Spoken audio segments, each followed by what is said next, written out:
ಮೈಸೂರಿನಲ್ಲಿ ಆದಂತಹ ಬ್ಲಾಸ್ಟ್ ಪ್ರಕರಣಕ್ಕೆ ಸಂಬಂಧಪಟ್ಟಂತೆ ಸಿಸಿಟಿವಿಗಳನ್ನು ಅಲ್ಲಲ್ಲಿ ಅಳವಡಿಕೆ ಮಾಡಲಾಗಿದೆ ಅನ್ನುವಂತಹ ಗೊತ್ತಿರುವಂತಹ ವಿಚಾರ. ಬಟ್ ಆದರೆ ಆ ಸಿಸಿಟಿವಿಗಳು ಇದ್ರೂ ಕೂಡ ವೇಸ್ಟ್ ಅಂತ ಹೇಳಲಾಗ್ತಾ ಇದೆ. ಹೈಟೆಕ್ ಸಿಸಿಟಿವಿ ಕ್ಯಾಮ್ರಾ ಇದ್ರೂ ವೇಸ್ಟ್. 360 ಡಿಗ್ರಿ ಸಿಸಿಟಿವಿ ಕ್ಯಾಮ್ರಾ ಇದ್ರೂ ಸಿಕ್ಕಿಲ್ಲ ಒಂದೇ ಒಂದು ದೃಶ್ಯ. ಸಿಸಿ ಕ್ಯಾಮ್ರಾದಲ್ಲಿ ಹೀಲಿಯಂ ಸಿಲಿಂಡರ್ ಸ್ಫೋಟ ರೆಕಾರ್ಡ್ ಆಗಿಲ್ಲ. ಅರಮನೆ ಮುಂದೆ ಅಳವಡಿಸಿರುವಂತಹ ಸಿಸಿ ಕ್ಯಾಮೆರಾ ಕೆಲಸವನ್ನೇ ಮಾಡಿಲ್ಲ. ಇದ್ದೂ ಇಲ್ಲದಂತಾದ ಮೈಸೂರು ಅರಮನೆ ಸಿಸಿಟಿವಿ ಕ್ಯಾಮೆರಾಗಳು.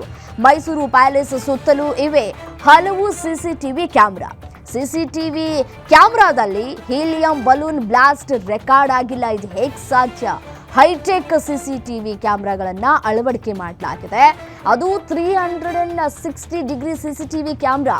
ಸುಮ್ಮನೆ ಅಲ್ಲ, ಸುತ್ತಲೂ ಯಾವ ಕಡೆ ಯಾರೇ ಬಂದು ಓಡಾಟವನ್ನು ಮಾಡಿದ್ರು, ಏನೇ ಮಾಡಿದ್ರು ಕೂಡ ನಮಗೆ ಕ್ಷಣಾರ್ಧದಲ್ಲೇ ಗೊತ್ತಾಗುತ್ತೆ ಯಾರು ಬರ್ತಾ ಇದ್ದಾರೆ, ಯಾರು ಹೋಗ್ತಾ ಇದ್ದಾರೆ ಅನ್ನೋದೆಲ್ಲ ರೆಕಾರ್ಡ್ ಆಗಿರುತ್ತೆ. ಬಟ್ ಆದರೆ ಒಂದಷ್ಟು ಅನುಮಾನಗಳಿಗೆ ಕಾರಣವಾಗ್ತಾ ಇದೆ. ಯಾಕೆ ಸಿಸಿಟಿವಿ ವರ್ಕ್ ಆಗಿಲ್ಲ? ಕಾರಣ ಏನು? ಸಿಸಿಟಿವಿ ವರ್ಕ್ ಆಗಿಲ್ಲ ಅಂತ ಹೇಳಿ ಅಧಿಕಾರಿಗಳ ಗಮನಕ್ಕೆ ಬಂದೇ ಇಲ್ವಾ?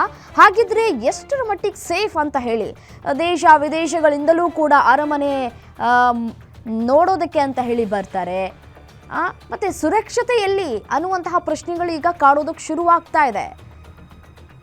ಯಾರೇ ಏನೇ ಬಂದು ಅಟ್ಯಾಕ್ ಮಾಡಬಹುದು, ಯಾರು ಬೇಕಾದರೂ ಬಂದು ಏನು ಬೇಕಾದರೂ ಮಾಡಬಹುದಾ ಅನ್ನುವಂತಹ ಪ್ರಶ್ನೆಗಳು ಈಗ ಕಾಣೋದಕ್ಕೆ ಶುರುವಾಗ್ತಾ ಇದೆ.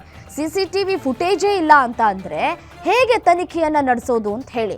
ಆತ ಎಷ್ಟು ಬಾರಿ ಬಂದಿದ್ದ, ಎಷ್ಟು ಬಾರಿ ಹೋಗಿದ್ದ, ಆತ ಎಲ್ಲಿಯವನು, ಈ ಹಿಂದೆ ಏನಾದರೂ ಬಂದು ಪರೀಕ್ಷೆಯನ್ನು ಮಾಡ್ಕೊಂಡು ಹೋಗಿದ್ನಾ, ಹೀಗೆ ಯಾವುದೂ ಕೂಡ ಗೊತ್ತಾಗೋದಿಲ್ಲ. ಬೇರೆ ಬೇರೆ ಸಿಸಿಟಿವಿ ಫುಟೇಜ್ಗಳನ್ನು ಚೆಕ್ ಮಾಡಿದಂತಹ ಸಂದರ್ಭದಲ್ಲಿ ಮಾಹಿತಿ ಸಿಗಬಹುದೇನೋ. ಬಟ್ ಆದರೆ 360 ಡಿಗ್ರಿ ಸಿಸಿಟಿವಿಯನ್ನು ಯಾವ ಪುರುಷಾರ್ಥಕ್ಕಾಗಿ ಅಲ್ಲಿ ಹಾಕಬೇಕು? ಅದು ಕೆಲಸನೇ ಮಾಡ್ತಾ ಇಲ್ಲ ಅಂತಂದರೆ